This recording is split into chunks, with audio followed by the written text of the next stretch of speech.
I think being here on the 150th anniversary of Chatauqua is a pretty amazing thing. And to be able to talk to you today about truth, that seems highly appropriate. Um, as Fred said, I spent 42 years in the advertising business. A lot of people think that there's a lack of truth in advertising. But I can tell you when you work with clients like Procter and Gamble and Johnson and Johnson and Nissan, and you work across cultures around the world, you really have to tell the truth. The truth is the most important thing about advertising, because if you're not telling the truth, or the consumer doesn't appreciate what you said about your product or your company, they'll punish you by not buying them, or they'll tell other people about their unhappy experience. And now that we're connected in this internet world that we live in, that punishment can be pretty quick and pretty powerful. So truth is actually a very important thing, and something that I've studied during my career, and in terms of the art and science of persuasion. So when I retired, I was asked to give a talk at a very conservative Catholic university, and they were going to be launching a marketing and communications curriculum. And they asked me to do the inaugural lecture for that program, and I thought that it would be a good idea to have a forte in their marketing department for truth.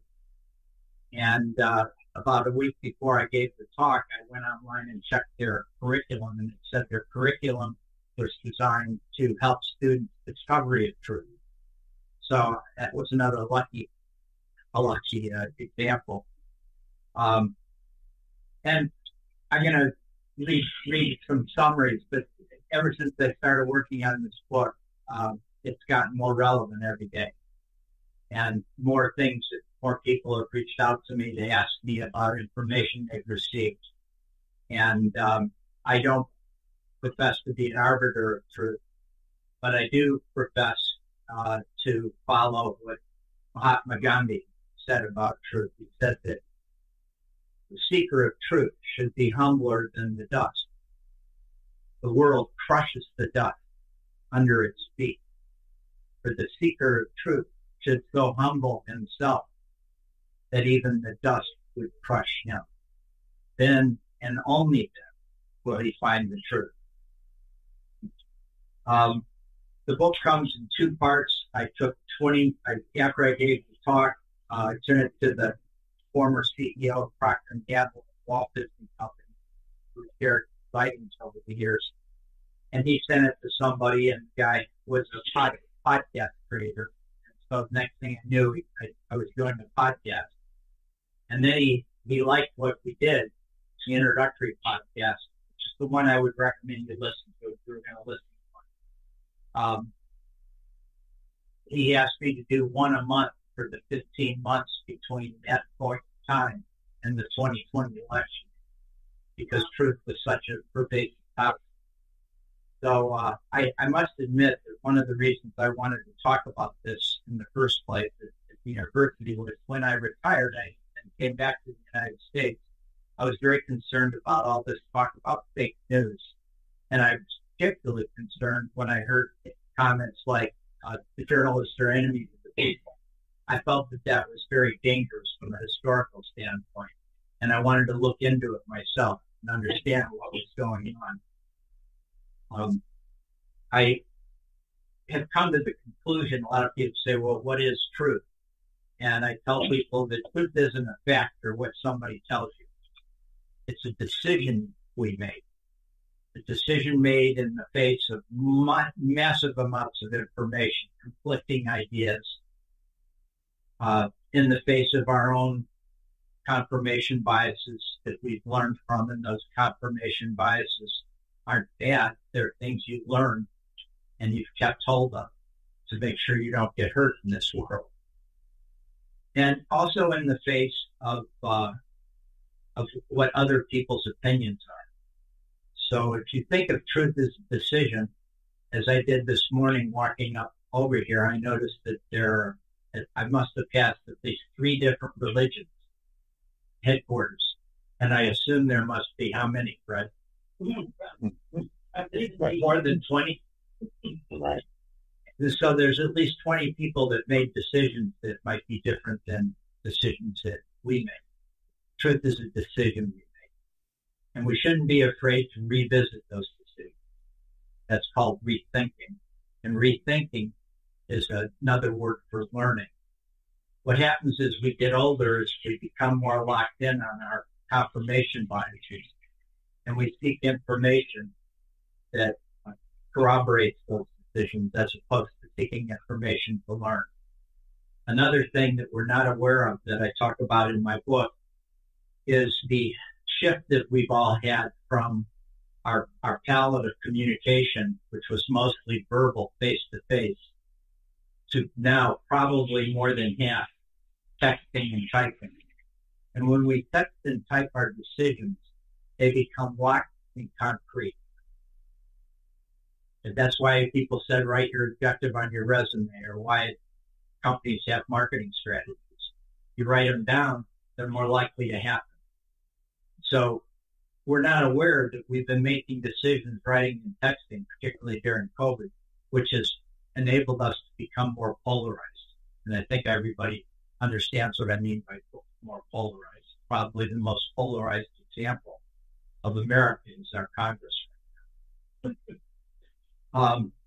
So I want to move in now to a piece that I'll introduce here, and it's a summary of where I am on some things and the focus I'd like you to think about. America's internet crisis. Kids are dying while advertisers are buying. The recent House Judiciary report puts profits ahead of safety. I believe it's time for America to put safety ahead of profits and classify online content that carries advertising and collects consumer data as advertising-funded speech. A Kids Online Safety and Privacy Act, called COSPA, is coming up for a vote in the House of Representatives in September. It's been knocking around for over 2 years. It has opposition, stiff opposition, from the tech industry, who doesn't want to have any oversight of content, any restrictions. It has stiff opposition from the ACLU and a Fed partner that doesn't seem so likely, which is the House of Representatives. They both are worried about censorship and freedom of speech, and you'll hear a lot about this between now and September, because the people with the money and the propaganda on this are the tech industry, the second largest lobby in Washington next to the gun lobby. Somebody said whenever you hear somebody claiming that something is controlling freedom of speech, you want to pay attention because they're protecting something. And what we have right now is a wide open internet. It is totally wide open. And you may say, as many adults say to me, so I'm not on the internet. I don't use Facebook. I don't use Instagram. I don't use TikTok. And I say, well, do you use email? Yeah. Do you ever Google anything? Yeah. Do you ever buy anything on Amazon? Yes. Do you ever look at a video that was produced and made available by YouTube? Yes. Well, that's social media. And everything you're doing is being categorized and collected, and they're putting profiles on us. And that part of it seems oblivious to people who use the internet. It's not like writing a letter to a friend. and it's being enabled by advertising. So why is this? And I think this is this timing of this talk couldn't be better, because it has to be focused on the health of our children. America's internet policy was created 28 years ago. It was designed to encourage rapid growth and keep America in the lead of the international big tech race. This antiquated policy was crafted in 1996, when U.S. internet penetration was less than 15%, and globally internet penetration was 0.09%. Russia didn't have it. Iran didn't have it. China didn't have it. North Korea didn't have it. India didn't have it. And we're still using that policy today. Importantly, 28 years ago, the internet was envisioned to grow through user subscription, like telephone service, rather than advertising. And this made sense to most people in 1996 because you'll recall to hook your word processor up to get email, you had to use a telephone line and a modem, and it made that sound that kids today don't know what we're talking about. So there was no advertising, and there were no videos. And as my client at Procter & Gamble said to me when I said, my kids are using the internet, shouldn't we be looking at this for marketing in the future? And he said, no. And I said, why? He said, because the screen's too small. That was well before the smartphone, which didn't come out until 2007. And he was right. There were no videos. There was no color. It was text. What we didn't see was how quickly the advertising that was text-oriented, like classified ads in your local newspaper. Remember that on Sunday, that big thick section? It's not there anymore, is it? Well, that paid for the light bulbs in the office and the heat and air conditioning at the newspaper. And that's why newspapers have fallen off so badly, because it took the revenue away from them. It was like their annuity. And that's just one of the things that happened that we didn't really see. It just kind of happened. We developed this Communication Decency Act in 1996, which specifically exempts platforms from liability over user content. So that's called Section 230, and you'll hear about that over the next few months, even more than you have already. It has clearly not kept pace with today's reality. Platforms flourish through advertising. 90 to 95% of their revenue comes from advertising and the sale of your data to other marketers or your children's data. And the revenue on internet platforms is staggering. It just keeps going up and up and up. And so they don't want to have any oversight of this because they're afraid it'll slow the growth down. The FTC defines advertising-supported speech as, quote, speech which promotes at least some kind of commerce and is less protected under the First Amendment than other forms of speech. All speech isn't free. We long ago decided in this country that you couldn't walk into an unlit movie theater and yell fire if there was none. So when somebody starts talking about freedom of speech and censorship, look out. This standard that the FTC used evolved to protect consumers from potentially harmful media content from the rise of newspapers and magazines at the end of the 1880s and 90s into the radio era, the entertainment era, and on television. We've had some modifications of standards that go into truth and factual content, and as well as liability. These protections weren't extended to the internet, and it's now a mature medium. 92% of American households have it. 70% of the global village has internet. India is still slow; they're at 46%, but Russia has 92%. China has 78%, and it's a mature medium now. It shouldn't be treated like it's up and coming. And these same protections were not applied to cable TV when cable TV started in 1980, because it was different than the three networks. So those standards for truth and facts and honesty and liability didn't migrate over to the cable TV stations, and they haven't been applied to CNN, MSNBC, Breitbart, Newsmax, Fox News. When you hear people claiming that this censorship is preventing advertisers from advertising on conservative media, it's because they want more money. And it's always been that way. And by the way, I'm neither conservative or liberal. I'm American. And a lot of times when we talk today, people want to immediately put you in a place because it's easier for them, because it's upsetting to them if they hear something that's different than what they believe. So we have no protections for harmful content, and it's getting worse.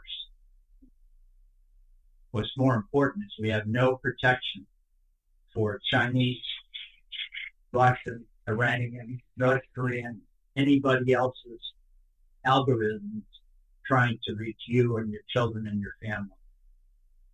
You shouldn't be worried about only TikTok. You should be worried about everything because they have access to everything. We set it up that way because we were arrogant. In 2008, after China came out in the Olympics and had that wonderful introduction to the world, the internet company said, we're going to go to China and Russia and launch our platforms there. And of course, they talked to people like me and Procter & Gamble and Johnson & Johnson because we had already launched Crest and Head & Shoulders and Pampers and so forth. And they wanted to know what the best practices were and who you had to talk to in the government and so forth. So we told them that. And they came back and the Chinese said, you're not coming in. And you know why, if you think about it. Remember Voice of America? Why would they want Voice of America talking directly to their consumers any more than we would? But we stupidly were arrogant enough to say, well, they'll eventually need us. So we went and launched those platforms in like Indonesia. Well, Indonesia is now the third largest Facebook country in the world because its population is bigger than the United States and their mean age is 24. So it didn't hurt the platform's volume or profits not to get in China or Russia. And we just decided that we'd leave ours open. And so they have been using our airwaves to do Voice of Russia, Voice of China, right here in your community. Some people say, well, I don't know how they did that. And it's not Chinese. No, they're smarter than that. Just like we wouldn't put Voice of America in only English in Germany in World War II. Today, online platforms accept $11 billion in advertising targeted kids and to sell their data. With the recent House Judiciary report pushing for even more spending on unfettered content, it's time for our antiquated communications policy to be modified.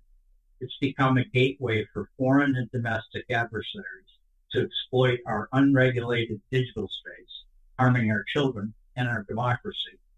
Internet platforms and many politicians argue for more advertising spending while claiming the ad-funded user content is entirely protected by the First Amendment. It's not. In organizations like Mothers Against Media Addiction and Fair Play, organizations of mothers and parents who have lost children due to internet harm, bullying, hate speech, illegal drug deals, they're counting on our government to pass this law and to go back and look at our Communications Act of 1996. So it's ironic that this recent House Judiciary report accuses the advertising industry of censorship for avoiding media platforms untethered to standards of truth, facts, of public safety. And this invites our adversaries to rely even more on the internet to spew harmful ideas to our children, tamper with our elections, which we know they're doing, and introduce content that is a national security threat. By arguing for an unbridled internet, the ACLU and House Judiciary ignore our history with ad-funded media content. It ignores that kids are dying while advertisers are buying, and that America is being played by foreign and domestic adversaries. Thank you very much.